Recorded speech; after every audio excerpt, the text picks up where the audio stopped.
परीक्षेत पास करतो असं म्हणून विद्यार्थ्यांकडून पैसे उकळणाऱ्या भामट्याला फौजदारी चावडी पोलीस स्टेशनमध्ये गुन्हा नोंदवण्यात आला आहे।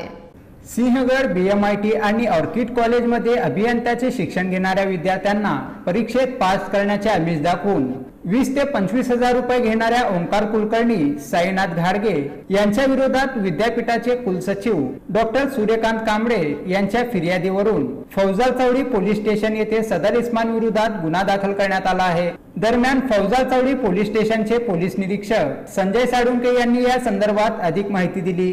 श्लोक अहिल्यादेवी होळकर, सोलापूर विद्यापीठ सोलापूर या विद्यापीठामध्ये 4 विद्यार्थ्यांनी परीक्षेसाठी जे फॉर्म भरलेले होते त्या फॉर्ममध्ये हे 4 विद्यार्थी नापास झाल्यानंतर त्यांनी पुनर्मूल्यांकनासाठी त्यांचे अर्ज विद्यापीठाकडे पाठवलेले होते। त्या अर्जामध्ये असे आढळून आलेले आहे की जे सुरुवातीच्या उत्तरपत्रिका विद्यार्थ्यांनी लिहून पाठवलेल्या होत्या त्यामध्ये त्या उत्तरपत्रिका पुन्हा गैरमार्गाने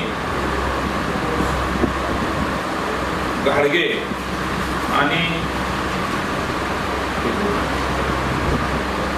ओंकार कुलकर्णी व साईनाथ घाडगे या 2 व्यक्तींनी गैरमार्गाने विद्यापीठातील अधिकारी व कर्मचाऱ्यांशी संगनमत करून त्या मिळवून त्या माध्यमातून त्या उत्तरपत्रिका परत लिहून विद्यापीठाच्या गोडाऊनमध्ये जमा केल्या आहेत। अशा प्रकारे त्यांनी बनावट दस्तऐवज केल्या संबंधाने विद्यापीठाचे परीक्षा मूल्यमापन विभागाचे